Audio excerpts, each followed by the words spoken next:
Hello everyone, welcome back to our channel. मेरा नाम है असीम सिंघल और आज मैं आपके साथ डिस्कस करने वाला हूँ एक वीकली ऑप्शन स्ट्रैटेजी। ये वैसे तो ऑप्शन सेलिंग की स्ट्रैटेजी है, बट इसको हम प्रॉपर्ली हेज करते हैं और इसमें जो टोटल मार्जिन लगता है वो केवल 50,000 रुपये लगता है और इसका बहुत अच्छा रिटर्न भी आता है।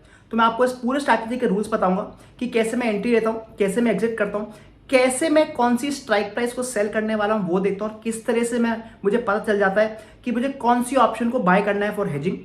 और इन केस हमारा प्रॉफिट नहीं आता, जबकि हम बहुत बड़ी प्रॉफिट की रेंज रखते हैं, इन केस हमारा प्रॉफिट नहीं आता तो उसको एडजस्टमेंट कैसे कर सकते हैं ताकि हमारा चांसेस ऑफ प्रॉफिट बढ़ जाए। सारे रूल्स डिस्कस करेंगे, बट एज यूजुअल आगे बढ़ने से पहले make sure that you smash that like button and subscribe to our channel. तो चलिए शुरू करते हैं आज की वीडियो।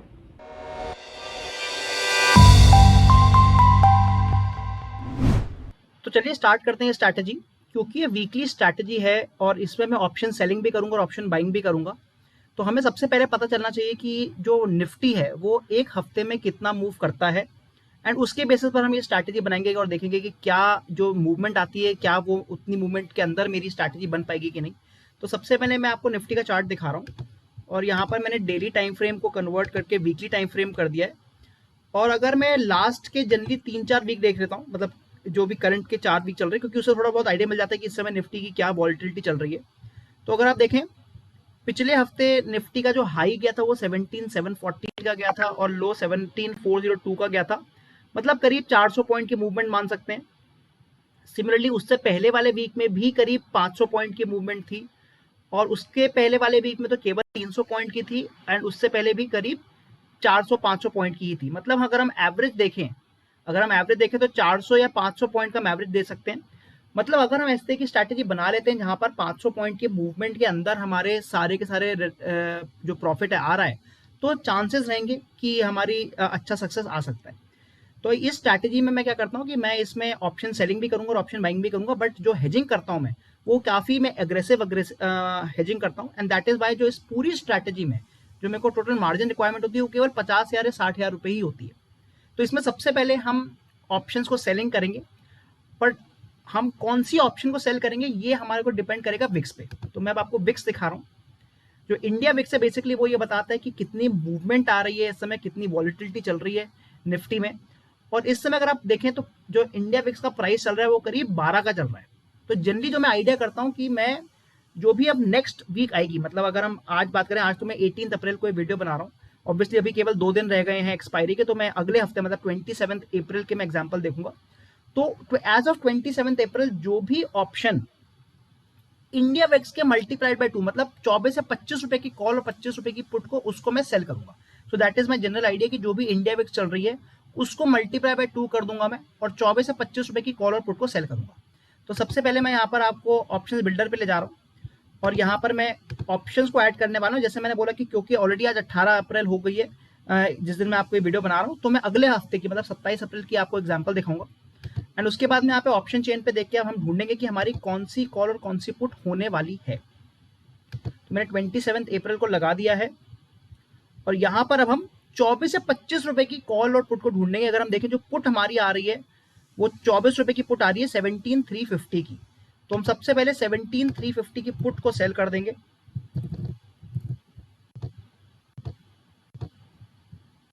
सिंगल लॉट को मैंने सेल कर दिया है और सिमिलरली मैं करीब 24 रुपए की जो कॉल है वो भी ढूंढूंगा।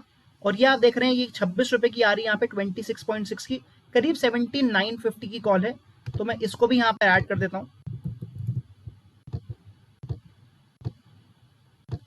तो मैंने दोनों कॉल और पुट को सेल कर दिया है। ऑब्वियसली यहाँ पर इसमें मेरा मार्जिन भी काफी ज्यादा है, 1 लाख रुपए से ज्यादा का मार्जिन है, और दूसरी चीज यहाँ पर मेरे लॉस भी हो सकते हैं। तो इसलिए मैं इस स्ट्रैटेजी को थोड़ा हेज करने की कोशिश करूंगा। हेजिंग के लिए यहाँ पर मैं कैलेंडर स्प्रेड का यूज करने वाला हूँ, मतलब जिस एक्सपायरी की मैंने सेल करी है ऑप्शंस, इन दिस के 27 अप्रैल की मैंने सेल करी है, तो उसके एक हफ्ते बाद की, मतलब कि 4 मई, 4 मई की मैं ऑप्शंस को बाय करूंगा। सो लेट अस सी कि हम कौन सी ऑप्शन को बाय करने वाले। तो अब मैं वापस एनएससी ऑप्शन चेन पे आया हूं, मैंने 4 मई की एक्सपायरी लगा दी है। तो यहाँ पर मैंने 4 मई की एक्सपायरी लगा दी है। अब मैं अगले हफ्ते की वो ऑप्शंस को देखने वाला हूँ जिसको मैं बाय करने वाला हूँ। अब प्लीज नोट, क्योंकि 4 मई की ऑप्शंस को मैं बाय कर रहा हूँ और ये क्योंकि कैलेंडर स्प्रेड है, मैं यहाँ पर थोड़ी सी महंगी ऑप्शंस भी खरीद सकता हूँ। उसका रीजन ये है क्योंकि ये अगले हफ्ते की ऑप्शंस हैं, ये पूरी की पूरी डिके नहीं होंगी, पूरा जीरो नहीं होगा। तो अगर जो भी ऑप्शन है इन दिस केस, जैसे हमने यहाँ पर 25 रुपए की जैसे ऑप्शन जो हमने सेल करी थी, तो उससे एक ऑप्शन आगे की, मैं थोड़ी सी उससे हल्की सी महंगी ऑप्शन ही खरीदूंगा। तो इन दिस केस जो मेरा पुट होने वाला है वो 17,200 का होने वाला है। और जैसे मैंने बोला कि यहाँ पर ये थोड़ी सी महंगी ऑप्शन खरीदने का कोई नुकसान नहीं मुझे, बिकॉज ये पूरी की पूरी ऑप्शन जीरो नहीं होगी, क्योंकि इसमें कुछ ना कुछ वैल्यू रह जाएगी। तो एक्चुअली मैं यहाँ पर कोई भी अपना नुकसान नहीं कर रहा हूँ। मैं यहाँ पर बाइंग करके भी मेरे को ये हेजिंग का भी बेनिफिट दे रहा है, मेरे लॉसेस से भी बचा रहा है, और तब भी मेरा ये ओवरऑल अगर आप देखेंगे तो ये क्रेडिट स्प्रेड ही रह जाएगा टेक्निकली। तो मैंने यहाँ पे पुट को ऐड कर दिया। सिमिलरली मैं यहाँ पे कॉल ढूंढूंगा। तो अगर आप कॉल देखते हैं यहाँ पे जो आ रही है हमारी, दैट इज अगेन थोड़ी सी महंगी लेंगे, 25 रुपए से ज्यादा महंगी लेंगे। 18,100 की हमारी कॉल आ रही है, 18,100 की कॉल आ रही है। तो मैं यहाँ पर 18,100 की कॉल भी अब ऐड कर रहा हूँ। तो हमारा सेटअप कंप्लीट हो गया है, जहां यहाँ पर मैंने 4 लेग्स लिए हैं। मैंने विक्स को पहले देखा, विक्स के बेसिस पर जो मेरा 12 रुपए का विक्स चल रहा था, 12 पॉइंट का विक्स चल रहा था, उसको मल्टीप्लाई बाय 2 करा तो करीब 24 रुपीज की मैंने पुट और कॉल को सेल कर दिया। और उसी बेसिस पर मैंने उससे हल्की सी एक स्ट्राइक ऊपर कॉल और पुट को बाय भी कर लिया फॉर द नेक्स्ट एक्सपायरी। तो यहाँ पर हमारा पूरा का पूरा सेटअप डन है। हमने एक कॉल और एक पुट को सेल किया है based on the wicks multiplied by 2, जो भी उसकी प्रीमियम आ रहा है, और उससे अगले वीक की ऑप्शन को बाय भी कर लिया है, पुट और कॉल को। और इसके बाद जो मेरा पे ऑफ ग्राफ बन रहा है वो इस तरह का बन रहा है। आप देख सकते हैं कि अभी भी मेरे को इसमें थोड़ा बहुत प्रॉफिट ही मिल रहा है, इवन दो जो मैंने बाइंग करी थोड़ी महंगी करी है। और उसका रीजन आपको पता ही है, उसका रीजन ये कि क्योंकि हमने अगले हफ्ते की बाइंग करी है, तो ये पूरा जीरो नहीं होगा। And that is why you can see कि कुछ आपको बीच में भी प्रॉफिट दिख रहा है। बट आपको अगर मूवमेंट आती है, किसी भी ऊपर या नीचे की तरफ मूवमेंट आती है, तो एक अच्छा प्रॉफिट मिलने के चांसेस हैं। और अगर आप देखें, अब जो टोटल मार्जिन भी मेरा लग रहा है वो करीब 43,000 का लग रहा है। मतलब जैसे मैंने आपको बताया, क्योंकि फुल्ली हेज स्ट्रैटेजी है, तो 50 से 60,000 रुपए में आप आराम से ये ट्रेड लगा सकते हैं। अब हम यहाँ देखते हैं कि हमारा मैक्सिमम प्रॉफिट कितना दिख रहा है, वो 2,239 का दिख रहा है। मतलब 5% का प्रॉफिट आने के चांसेस हैं, और उसमें भी 76% की प्रोबेबिलिटी है कि ये प्रॉफिट हमारा आ जाएगा। तो ओवरऑल ये स्ट्रैटेजी काफी अच्छी लग रही है देखने में। अब आगे बात करते हैं कि स्ट्रैटेजी का मतलब क्या हुआ। तो हमें सबसे पहले चेक करना है कि हमारा जो ब्रेक इवन पॉइंट है, मतलब जहां तक हमारा लॉस नहीं आ रहा, वो कितना लेवल है। और अगर आप देखें वो 17,285 से लेकर 18,015, मतलब ऑलमोस्ट 700 पॉइंट्स का लेवल है। ऑलमोस्ट 700 से भी ज्यादा पॉइंट्स का लेवल है ये। और जैसे कि हमने सबसे पहले देखा था कि निफ्टी पिछले 3-4 हफ्तों से मैक्सिमम ही 500 पॉइंट की मूवमेंट दे रहा है। तो दैट मीन्स हम लोग उस हिसाब से भी काफी सेफ हैं कि हाँ, अगर 400-500 पॉइंट की मूवमेंट आती भी है, तो हो सकता है कि वो मूवमेंट हमारे को परफेक्ट प्रॉफिट के बल में ले जाए। मतलब हमारा जो मैक्सिमम प्रॉफिट है वो वहां पर जाकर हमें कंप्लीट कर दे। तो अब हम बात करेंगे कि इन केस मूवमेंट बहुत तेजी से आती है इन अ सिंगल डायरेक्शन, तो हमें इसको एडजस्टमेंट भी कैसे करनी है। अगर आप माने कि तेजी से मार्केट ऊपर जाता है, अगर तेजी से मार्केट ऊपर जाएगा, तो हमारी जो कॉल साइड है, वहां पर लॉस आने के चांसेस हैं, because after the break even point हमारे को लॉस होना शुरू हो जाएगा। तो अब हमें इसमें क्या देखना है कि जैसे ही, जैसे अभी करंट जो हमारा ब्रेक इवन है करीब 17,660 का है, और जो हमारा मैक्सिमम लेवल है वो 18,015 का है। तो जैसे ही मेरा ये जो निफ्टी है वो मेरे मैक्सिमम प्रॉफिट लेवल पर आ जाता है, मेरे मैक्सिमम प्रॉफिट लेवल मतलब करीब 17,950, मतलब 250 से 300 पॉइंट की अगर मूवमेंट सिंगल डायरेक्शन की होती है, उस समय मैं क्या करूंगा कि मैंने जो भी पुट को सेल और पुट को बाय किया हुआ है, उन दोनों को ही मैं एग्जिट ले लूंगा। मतलब जो 17,350 की पुट है और 17,200 की जो पुट है, दोनों को ही मैं एग्जिट ले लूंगा और उसमें प्रॉफिट को बुक कर लूंगा। आप नोटिस करेंगे कि जब मैं इसको एग्जिट करूंगा तो इसमें मुझे प्रॉफिट आ रहा होगा डेफिनेटली। तो यहां पर मैं प्रॉफिट को बुक कर लूंगा। और मान लीजिए उस समय जो 17,950 की कॉल है जो हमने सेल करी हुई है, वो 60 रुपए की हो जाती है, तो 60 रुपए की ही मैं करंट वीक की पुट को वापस सेल कर दूंगा, और 60 रुपए से हल्की सी एक स्ट्राइक ऊपर की पुट को मैं बाय भी कर लूंगा। मतलब सेम चीज करनी है मेरे को। जो मैंने पुट, करंट पुट में मैंने जो दोनों पुट है उनको एग्जिट ले लिया, ताकि उसमें मैंने प्रॉफिट बुक कर लिया। उसके बाद मैंने चेक किया कि इस समय जो मेरी कॉल सेल करी हुई मैंने वो कितने की है, और उतने ही रुपए की मैंने पुट को सेल कर दिया करंट वीक की, और उससे अगेन जैसे हमने देखा था पहले, उससे हल्के से महंगे प्रीमियम की मैंने पुट को बाय कर लिया, बिकॉज मैंने नीचे को फिर से हेज कर दिया। ये मेरे को करना है। और आप देखेंगे कि जनरली आपका सेकंड एडजस्टमेंट की इसमें जरूरत नहीं पड़ेगी, बिकॉज ये काफी बड़ा ऑलरेडी हमारे पास एक रेंज मिला हुआ है।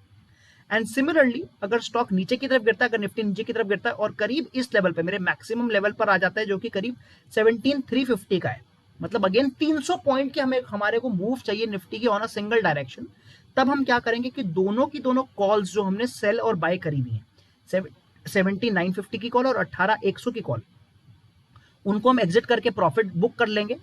और जो भी उस समय सेलिंग वाली पुट, मतलब 17,350 पुट का जो भी प्राइस चल रहा होगा, जो भी प्रीमियम चल रहा होगा, मान लीजिए 70 रुपए चल रहा होगा, तो 70 रुपीज की करंट वीक की कॉल को सेल कर देंगे, मतलब 27 अप्रैल की 70 रुपीज की कॉल को सेल कर देंगे। और 70 से जो भी नेक्स्ट स्ट्राइक प्राइस है वो वाली कॉल को हम बाय कर लेंगे फॉर फोर्थ में। और आप देखेंगे बेसिक जैसे ही वो करेंगे आपका ऑलरेडी थोड़ा बहुत प्रॉफिट बुक हो चुका होगा, और ये ओवरऑल जो ग्राफ है वो आपका थोड़ा और शिफ्ट हो जाएगा, मतलब आपको और ब्रेक इवन की स्पेस मिल जाएगी। तो इस तरीके से आप इस स्ट्रैटेजी को कर सकते हैं, और इसको आप पहले पेपर ट्रेड करें ताकि आपको थोड़ा कॉन्फिडेंस आए, और आपके जो भी क्वेश्चन है आप नीचे हमें कमेंट्स में बता सकते हैं। तो आई होप आपको आज की वीडियो पसंद आई होगी। हमने देखा कि ऑप्शन सेलिंग स्ट्रैटेजी करके हमारे कितना अच्छा प्रॉफिट आ सकता है, एंड फिर भी क्योंकि हमने इसको ऑलमोस्ट फुल्ली हेज किया हुआ है, हमारा जो टोटल मार्जिन लगने वाला काफी कम है। हमने ये भी देखा कि इन केस एक सडन डायरेक्शन मूव आती है या तो ऊपर की तरफ या नीचे की तरफ, तो हम अपनी स्ट्रैटेजी को कैसे एडजस्ट कर सकते हैं ताकि हमारे प्रॉफिटेबिलिटी के टारगेट बने रहे। बट जैसे हमें पता है कि कोई भी स्ट्रैटेजी में हमेशा प्रॉफिट नहीं आता, तो इसलिए हमेशा आप अपना स्टॉप लॉस रखें। जो मैं अपना स्टॉप लॉस रखता हूं वो जनरली होता है कि जो भी मेरा मैक्सिमम प्रॉफिट आने वाला है, अगर उतना मेरा लॉस आ जाता है, मतलब 1:1 का मेरा अगर लॉस आ जाता है, तो मैं सारे ही लेग्स को काट देता हूं और मैं उस हफ्ते के लिए उतना लॉस एक्सेप्ट कर लेता हूं। अगर आपको आज की वीडियो पसंद आई है तो please like this video and subscribe to our channel, और मैं मिलता हूं आपको अगली वीडियो में। Thank you.